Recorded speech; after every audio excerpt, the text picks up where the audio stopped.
더불어민주당과 국민의힘의 지지율 격차가 오차범위 내인 2%로 조사된 최근 여론조사 결과에 대해 자세히 알아보겠습니다. 이 글에서는 여론조사의 구체적인 내용과 그 배경, 정치적 의미 등을 종합적으로 분석해보겠습니다. 한국갤럽이 발표한 여론조사에 따르면 더불어민주당의 지지율은 36%로 나타났고 국민의힘은 34%를 기록했습니다. 이 두 당의 지지율 격차는 단 2%로 극도로 근접한 상황입니다. 지난해 12월 셋째 주 조사에서 더불어민주당의 지지율이 24%포인트나 증가했으나 3주 만에 다시 계엄 이전의 상황으로 회귀한 것입니다. 여론조사 결과 분석. 여론조사의 세부 내용에 따르면 더불어민주당은 최근 몇 주간 큰 폭으로 지지율이 하락했는데 이는 여러 정치적 사건과 여론의 변화에 기인합니다.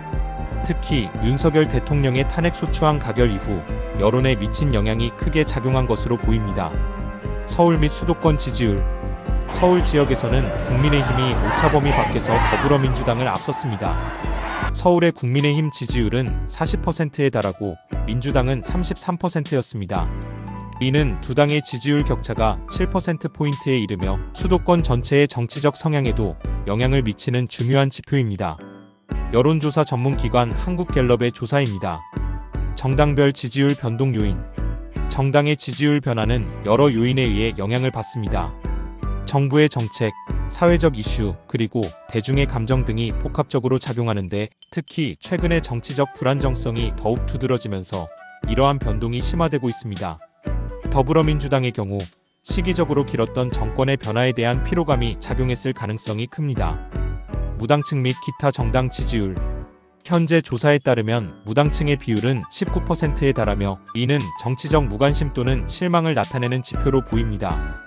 이외에도 조국혁신당은 5%, 개혁신당은 2%, 그리고 진보당과 기본소득당이 각각 1%의 지지를 얻고 있습니다. 이러한 수치는 제3정당의 등장을 암시하며 향후 정치 구도에 큰 변화를 가져올 수 있습니다. 전국 여론의 바로미터인 서울에서 국민의힘 지지율이 민주당을 오차범위 밖에서 앞섭니다.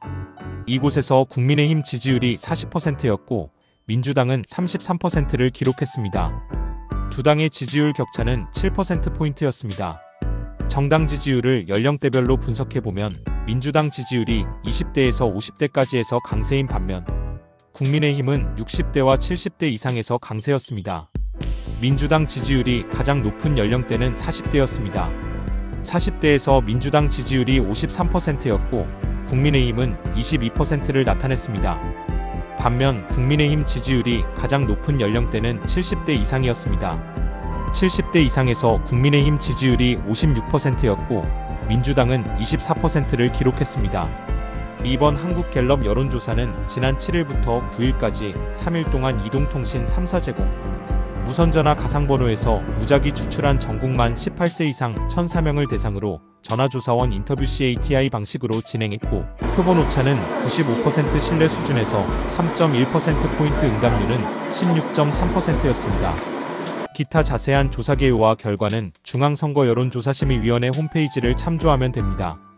정치적 영향과 향후 전망. 앞으로의 정치적 상황은 여론조사의 변동에 큰 영향을 미칠 것입니다.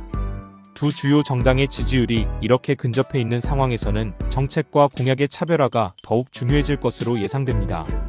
또한 무당층의 비율도 매우 높아 이들이 향후 어떤 정당을 지지할 것인지에 대한 관심이 고조되고 있습니다.